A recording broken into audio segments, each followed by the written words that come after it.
사랑합니다.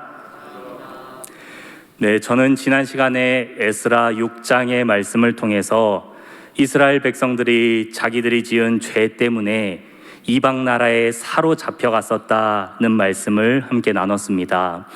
그렇게 이스라엘 백성들은 자신들을 가리켜 우리는 죄악 때문에 사로잡혔던 자들이다 라고 고백했지만, 하나님께서는 이 백성들을 버려두지 않으시고 그들을 구원하셨을 뿐만 아니라 예루살렘으로 돌아오게 하셔서 무너졌던 하나님의 성전을 그들의 죄 많은 손으로 다시 짓게 하셨습니다. 그리고 그 성전에서 하나님께 제사를 드리고 유월절을 지켰을 때 하나님께서는 그들이 잃어버렸던 즐거움, 기쁨까지도 회복하셨다라는 말씀을 지난 시간 에스라 6장의 말씀을 통해 함께 나눴습니다. 오늘은 에스라 7장 말씀을 함께 나누려고 하는데요, 지난 시간까지의 말씀이 이스라엘 백성들이 바벨론에서 포로 귀환했던 1차 포로 귀환에 대한 말씀이었다면, 오늘부터 시작되는 에스라 7장 말씀은 2차 포로 귀환에 대한 말씀입니다. 이 2차 포로 귀환은 에스라 7장부터 10장까지의 말씀인데요, 이 말씀에서 핵심적으로 반복해서 사용하는 구절이 있습니다. 그것은 바로 하나님의 선한 손이 도우셨다라는 표현입니다. 오늘 저희가 함께 읽었던 본문에도 6절과 9절에 등장하고 있는데요, 이뿐만 아니라 에스라 7장에서 10장까지 에스라가 이 표현을 총 6번이나 반복합니다. 하나님의 선한 손이 도우셨다 라는 이 표현을 우리가 볼 때에, 그렇다면 과연 하나님의 선한 손은 누구를 도우시는가? 내가 하나님의 선한 손길로 도우심을 받는 삶이 되려면 나는 어떻게 살아야 하는가라는 말씀을 이 본문을 통해 함께 나눌 텐데요, 이 말씀을 함께 나눌 때에 하나님의 선한 손이 우리의 영혼 위에, 우리의 가정 위에, 우리의 교회 위에 임하는 놀라운 축복이 있기를 소망합니다. 이렇게 남유다 백성들이 바벨론에서 1차 포로 귀환을 한 뒤에 1차 포로 귀환의 마지막 이야기는 상당히 아름다웠습니다. 하나님의 성전을 재건할 때에 참 어려움이 많았지만 결국에 재건해냈습니다. 그리고 그 성전에서 하나님께 제사를 올려드리고 유월절을 지켰습니다. 포로로 끌려갔다가 돌아와서 이렇게 즐거움을 회복하게 하셨으니 얼마나 하나님께 감사하고 기쁜 마음을 표현했을까요? 이렇게 1차 포로 귀환의 이야기가 아름답게 마무리된 뒤에 2차 포로 귀환의 이야기가 시작되는 7장 1절의 시작이 이 일 후에 라고 되어 있습니다. 이 일 후에 얼마나 지났을까요? 1차 포로 귀환이 잘 마무리되고 약 60년의 시간이 지난 뒤에 2차 포로 귀환이 이루어집니다. 그러면 우리는 이 60년의 시간 동안 성경에서 무엇이라고 얘기하는지 잘 발견할 수 없지만, 우리는 미루어 짐작하건대 이렇게 이스라엘 백성들이 성전도 재건하고 하나님께 예배드리면서 관계도 회복되었으니 잘 지내지 않았을까라고 이렇게 좋은 생각을 가지게 되는데요, 그렇다면 1차 포로 귀환한 남유다 백성들이 어떤 생활을 하고 있었는지 에스라 9장 2절의 말씀을 통해서 확인하시겠습니다. 에스라 9장 2절입니다. 그들의 딸을 맞이하여 아내와 며느리로 삼아 거룩한 자손이 그 지방 사람들과 서로 섞이게 하는데 방백들과 고관들이 이 죄에 더욱 으뜸이 되었다 하는지라. 아멘. 에스라 9장 2절의 말씀은 에스라가 2차 포로 귀환을 마친 뒤에 예루살렘에 돌아와서 1차 포로 귀환한 백성들이 어떻게 살고 있는지 보고 고백한 내용입니다. 그런데 어떤 고백을 했죠? 이 백성들이 하나님을 잘 섬기고 있고 하나님을 찾고 하나님께 순종하는 삶을 살고 있던 게 아니라, 이 백성들이 이방 사람들과 서로 통혼을 하면서 지내고 있었는데 그 일에 앞장섰던 사람들이 방백들과 고관들, 즉 민족의 지도자들이었다라고 슬픔의 고백을 하는 장면이 나옵니다. 그러니 바벨론에서 1차로 포로 귀환한 백성들이 그 포로 귀환의 이야기가 성전 재건과 예배 회복으로 아름답게 마무리되었지만 이들은 결국 또다시 하나님을 찾는 것이 아니라 자신의 욕심과 유익을 찾고 있었다는 것을 우리가 발견할 수 있습니다. 그렇다면 1차 포로 귀환한 공동체가 이렇게 신앙이 온전하게 세워지지 못하여 있을 때 여전히 바벨론 지역에서 포로로 지내고 있었던 그 백성들은 어떠했을까요? 우리가 다시 하나님께로 돌아가자. 우리가 다시 성전으로 돌아가서 하나님을 예배하자. 하나님을 찾자. 이런 거룩한 마음이 있었을까요? 우리는 에스라 8장 15절의 말씀을 통해서 확인할 수 있는데요. 말씀을 확인하시겠습니다. 내가 무리를 아하와로 흐르는 강가에 모으고 거기서 3일 동안 장막에 머물며 백성과 제사장들을 살핀즉 그 중에 레위 자손이 한 사람도 없는지라. 에스라가 2차 포로 귀환을 결심하고 그 마음에 함께하는 사람들을 데리고 출발한 지 얼마 되지 않았을 때 그 무리들 중에서 레위 지파 사람들이 얼마나 있는지 점검을 했습니다. 왜냐하면 에스라의 결심이 하나님의 말씀을 묵상하고 연구하여서 그 말씀을 지키고 또 다른 사람에게 가르치기로 결심한 것이기 때문에 이 일에 합당한 레위 지파 사람들을 찾았던 것입니다. 그런데 처음 에스라가 계수했을 때 레위 지파 사람이 한 명도 없었습니다. 그래서 에스라가 다시 그 지역으로 돌아가서 레위 지파 사람들을 착출해서 데려옵니다.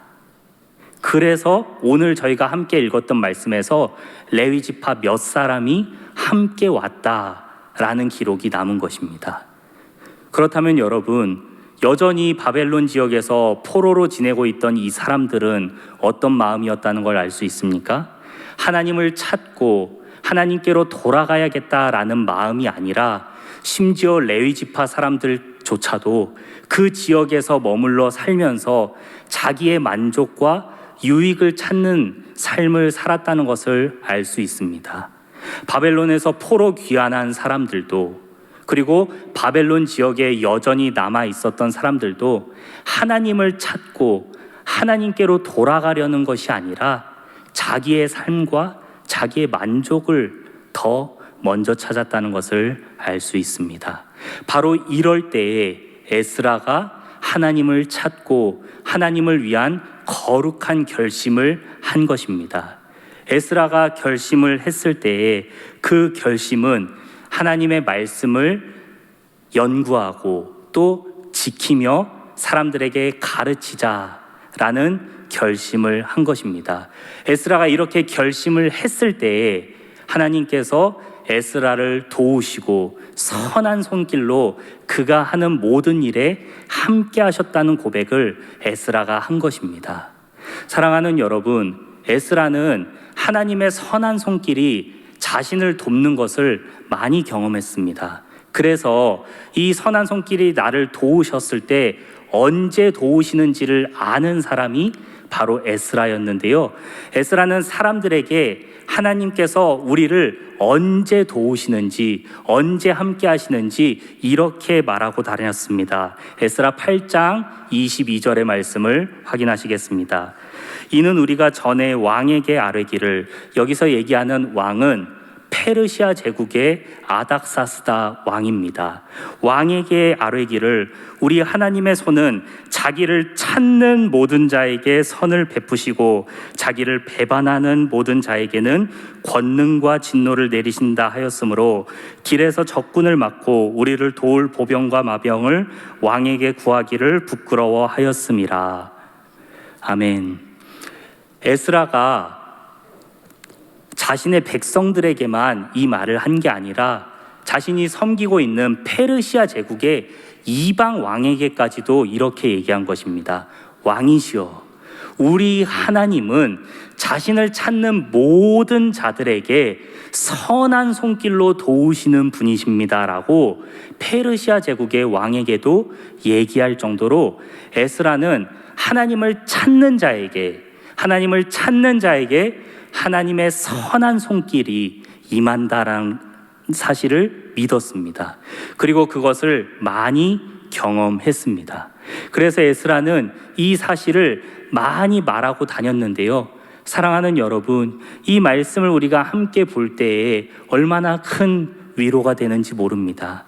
지금 이 말씀의 배경이 되는 남유다 백성들의 상황도 1차 포로 귀환을 하였지만 하나님을 찾는 그런 모습을 보이지 못하는 사람들, 그리고 바벨론에 여전히 포로로 남아있지만 그들에게조차도 하나님께로 돌아가거나 하나님을 찾자라는 거룩한 열망이 레위 지파에게도 없을 정도로 연약한 이 사람들이 가득한 때에 하나님은 에스라를 통해서 어떤 말씀을 계속해서 주셨냐면, 나를 찾기만 하면, 누구든지 나를 찾기만 하면, 나를 찾는 자들 중에서 내가 선택해서가 아니라 나를 찾는 모든 자에게 나의 선한 손길로 도울 것이다 라는 말씀을 에스라를 통해서 계속 하게 하신 거예요. 그러니 얼마나 위로가 됩니까? 사랑하는 여러분, 오늘 우리는 이 백성들처럼 하나님을 믿는다고 고백할 수 있는 사람들이 모여서 예배를 드리고 있지요. 이 사람들도 하나님을 잘 믿었습니다. 바벨론에 있을 때도 하나님을 믿었고, 바벨론에서 1차 포로에서 귀환해서 예루살렘 성전을 짓고 포로 귀환 공동체로 지내는 그 사람들도 하나님을 믿었습니다. 그런데 하나님을 믿는 것과 하나님을 찾는 것은 또 다른 문제인 것 같습니다. 하나님을 열심히 믿었으나 그들의 삶 속에서 하나님을 찾는 자들은 많지 않았습니다. 그래서 하나님은 에스라를 통해서 나를 찾는 자를 내가 찾고 있다라고 계속해서 말씀하시는 것입니다. 사랑하는 여러분, 우리는 하나님께서 믿음이라는 선물을 주셔서 이 자리에 앉아서 하나님을 나의 아버지라고 부를 수 있는 줄 믿습니다. 내가 하나님을 믿고 하나님 앞에 나와 있다면 이제는 하나님을 믿을 뿐만이 아니라 내가 살고 있는 그 삶의 자리에서 하나님을 찾을 수 있는, 하나님의 뜻을 찾을 수 있는, 하나님께서 그 머리 위에 손을 뻗어 놓으시고 너를 돕길 원한다라고 말씀하실 때 하나님 아버지의 이름을 크게 외칠 수 있는 하나님의 멋진 자녀가 되기를 간절히 소망합니다. 이렇게 남유다 백성들이 하나님을 찾지 않고 있을 때에 에스라라는 한 사람이 거룩한 결심을 하고 바벨론에서 예루살렘으로 돌아왔습니다. 그런데 에스라가 결심한 것이 무엇입니까? 에스라의 결심은 하나님을 위해서 목숨을 바치겠다는 결심이 아니었습니다. 내 인생을 바치겠다는 결심도 아니었습니다. 나의 엄청난 것을 포기하겠다는 결심도 아니었죠. 에스라의 결심은 아주 기초적인 것이었습니다. 하나님의 말씀을 연구하고 그 말씀을 지키고 가르친다는 일을 결심했습니다. 여러분, 이 기초적인 것을 결심해야만 할 수 있을 정도로, 그리고 결단해서 행해야 할 정도로 이 시대가 하나님의 말씀을 찾지 않았다는 것을 알 수 있습니다. 오늘날 우리는 어떠할까요? 우리 여기 학생들이 몇 명 앉아 있는데 우리 학생들에게 너 공부를 왜 하니? 라고 물으면 학생들이 대답할 말이 없습니다. 학생이니까 공부를 하죠. 당연한 일 아니겠습니까? 그렇다면은 하나님의 자녀들에게, 크리스찬들에게 하나님의 말씀을 왜 묵상하고 지키십니까? 라고 묻는다면 우리는 하나님의 자녀이기 때문에 당연한 일입니다 라고 얘기해야 합니다. 그러나 이 당연한 일을 결심해야만 할 수 있는 시대가 바로 이 시대였고, 오늘 우리가 살고 있는 시대도 그런 시대일 수 있습니다. 너무나 당연하고 너무나 기초적인 것이지만 우리는 때때로 이것을 가볍게 여길 수 있습니다. 그러나 사랑하는 여러분, 에스라는 이 기본적인 일을 이 당연한 일을 결심하여서 하나님께 기쁨을 안겨드렸던 사람이 되었음을 믿고, 오늘 우리도 이 기본적인 일, 하나님의 말씀을 묵상하고 연구하고 또 지키고 가르치는 일에 힘쓰는 하나님께서 기뻐하시는 자녀가 되기를 간절히 소망합니다. 에스라가 이것들을 마음에 결심했을 때, 자기를 소개할 때 우리가 읽었던 에스라 7장 1절부터 쭉 이어지는 말씀에서 자신의 족보를 소개합니다.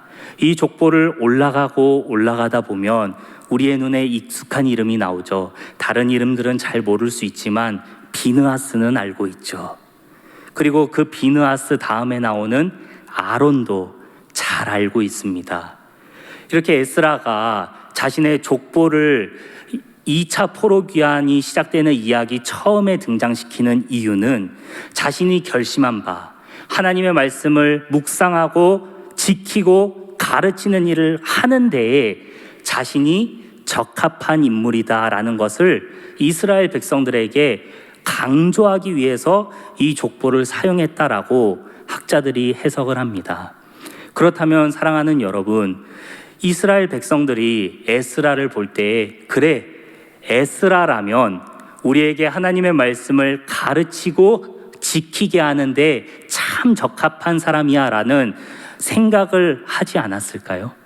에스라가 그것을 알고 있었기 때문에 자신의 그러한 강점을 이용해서 백성들에게 내가 하나님의 말씀을 가르치는데 이 일에 적합한 사람입니다 라고 얘기를 한다면, 사랑하는 여러분, 수많은 사람들이 있었음에도 불구하고 에스라가 왜 하나님을 계속해서 찾고 그가 하는 일마다 하나님의 선한 손이 도우심을 계속해서 경험했는지 우리가 생각해 볼 수 있습니다. 에스라라는 사람의 조상이 비느하스였고 그의 조상이 아론이었다면 그의 가문은 계속해서 하나님의 말씀을 지키고 하나님을 찾는 그런 사람들이 이어져 왔다는 것을 우리가 생각해 볼 수 있습니다. 그렇기 때문에 이스라엘 백성들은, 그래, 에스라라면, 비느하스의 후손이라면, 아론의 후손이라면 하나님의 말씀을 가르치고 지키게 하는데 적합한 사람이야 라고 생각을 했을 것이라는 점입니다. 그렇다면 사랑하는 여러분, 오늘날 하나님의 말씀을 지키고 하나님을 찾는 사람을 떠올린다면 누가 떠오르십니까? 이 사람은, 이 가정은 하나님을 찾는 사람이고 하나님을 찾으려고 노력하는 가정이야 라고 어느 가정이 떠오르십니까? 하나님을 잘 믿는 가정은 떠오르지만 그 가정 속에서, 그들의 삶 속에서 하나님을 열심히 찾으려고 하는 가정이 있는지 우리는 잘 생각해 보지 못했을 수 있습니다. 그러나 우리가 이 말씀을 함께 나눌 때 이제 하나님을 찾는 사람을 떠올리면, 하나님을 찾는 가정을 떠올리면 그 사람이 내가 되고 그 사람이 우리 가정이 되기를 간절히 소망합니다. 말씀을 맺겠습니다. 오늘 우리는 하나님을 찾는 자에게 임하는 복이 무엇인지 함께 나눴습니다. 하나님을 찾는 자 모두에게는 하나님의 선한 도우시는 손길이 임한다는 것을 함께 살펴보았습니다. 그러나 바벨론에서 이스라엘로 돌아온 사람들도, 바벨론에 남아있던 사람들도 하나님을 잘 믿었을진 몰라도 하나님을 찾는 사람은 많이 없었습니다. 오늘날 하나님을 믿는 많은 사람들 중에서 하나님은 자기를 찾는 사람, 일터에서, 가정에서, 그리고 내가 가는 모든 곳에서 하나님의 뜻을 찾는 사람을 찾고 계신다는 사실을 기억하시길 바랍니다. 그래서 우리가 머무는 모든 곳에서 하나님 찾기에 힘쓰고 하나님의 뜻을 찾기에 힘써서 하나님께서 기뻐하시는 하나님의 자녀가 되기를 간절히 소망합니다.